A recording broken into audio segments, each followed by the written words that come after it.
Coastal solar सोल्युशनमध्ये मी चेतन गिरप तुमचं स्वागत करतो। आज आम्ही मालवणमध्ये आहोत आणि हा साईडला हे चिपी एअरपोर्ट आहे 5 ते 6 किलोमीटरवरती आणि पुढे वेंगुर्ला हा मालवणमध्ये गेला आहे 10 ते 12 किलोमीटर आणि हा लेफ्ट तुमच्या देवबाग तारकर्ली बीचवरती गेला आहे।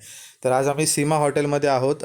इथे आपण वर्षभरापूर्वी सोलार पीच बसवला आहे आणि त्याचा ते वापर करतायत। सीमा हॉटेल इथे जेवण खूप छान मिळतं, घरगुती जेवण आहे। ते सीमाताई आहे स्वतः ते जेवण किचन चालवतात ते आणि घरगुती असं जेवण तुम्हाला मिळणार। म्हणजे तुम्हाला मालवणी ऑथेंटिक फूडची जर तुम्हाला जर टेस्ट घ्यायची असेल ना खरं तर अशा हॉटेलमध्ये जायचं। इथे तुम्हाला घरगुती जेवण मिळणार, आदरातिथ्य तुमचं व्यवस्थित होणार आहे आणि चविष्ट असेल। म्हणजे ते स्वतः जे बनवतात घरात जेवण तेच तुम्हाला देतात, असं नाही की तुमच्यासाठी वेगळं आणि त्यांच्यासाठी वेगळं असं नाही। स्वतः जे ते बनवतात तेच तुम्हाला देतात। हा त्यांचा स्टोअर आहे, इथे ते छोट्या मोठ्या वस्तू जनरल स्टोअर वगैरे सेल करतात आणि हा आपला फ्रीज आहे। फ्रीज हा गेली वर्षभर ते वापरत आहेत इथे। हे बघा देवी Dayal solar solution, D solar solution. तर हा मागच्या वर्षी आपण एका सबसिडी स्कीममध्ये त्यांना दिला होता। तर त्या हॉटेलमधले सगळे थंड वगैरे बाकीच्या ज्या गोष्टी आहेत ते ठेवत आहेत आणि त्यांना त्या फ्रीजचा बऱ्यापैकी रिझल्ट आहे, कारण ह्याच्यामुळे तुम्हाला लाईट बिल येतच नाही आहे।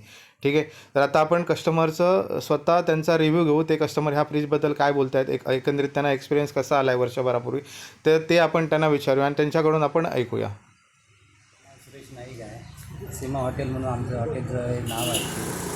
ते चौरेवाडी मालवणमध्ये इथे आम्ही राहतो आहे। तर आम्ही एक डी सोलरचा एक फ्रीज घेतला आहे आणि तो चांगल्या प्रकारे वर्षभर व्यवस्थित चालला आहे, का प्रॉब्लेम काही नाही आहे।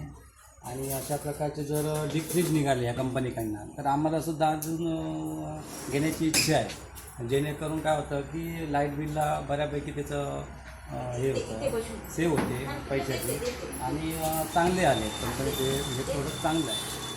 त्याच्यामध्ये असे जर फ्रीज निघाले अशा सोलरवरती सुद्धा घेण्याची किंवा लोकांना सुद्धा घेण्याची हे करू शकतो, ते चांगलं आहे। धन्यवाद दादा। हे बघा हा त्यांचा 200 लिटरचा फ्रीज आहे, हे वापरतात म्हणजे मागचं वर्षभर जवळपास वापरतात। एका सबसिडी स्कीममध्येच त्यांनी घेतला होता, V4F म्हणून सबसिडी स्कीम होती।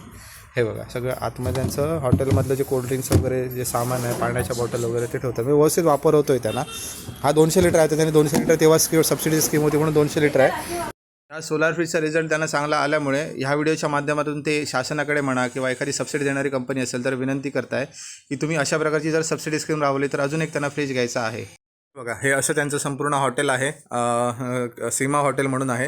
तर इथे जवळपास तुम्ही असाल तर इथे या, नक्की भेट द्या, जेवणाचा आनंद घ्या, राहण्याचा आनंद घ्या आणि विशेष म्हणजे इथे कायाकिंग सफर केली जाते। इथे मागेच बॅकवॉटर आहे, म्हणजे कर्ली रिव्हर आहे। कर्ली रिव्हरती पुढे देवबाग तारकर्ली होऊन ते संगमकडे जाते, म्हणजे समुद्राला जाऊन मिळते। निसर्गरम्य असं वातावरण आहे, तर तिथे तुम्ही कायाकिंग सफर करू शकता। त्यांचा डिस्क्रिप्शनमध्ये मी नंबर देतो, त्यांना तुम्ही संपर्क करा। इथे या, जेवणाचा आनंद घ्या, राहण्याचा आनंद घ्या, सोबत कायाकिंग सफर पण करा। धन्यवाद।